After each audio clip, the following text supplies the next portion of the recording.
How to recover Spotify playlist. To get started, first of all, open up Safari on your phone. You can also use any other browser that you like. So once you're in the browser, go ahead and open up open.spotify.com. Once you're here on this page, go to the top right corner and tap on the settings icon. Now, tap on View Account at the top.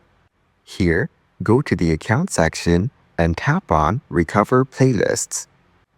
On this page, you can see all the playlists and their songs that you have deleted within the last 90 days.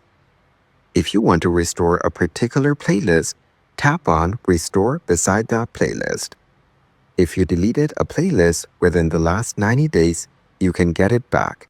But if it's over 90 days, the playlist will be permanently deleted from your Spotify account. Your playlist has now been restored, and you can go back to your library on Spotify and check the playlist. Following these steps, you can easily recover a Spotify playlist.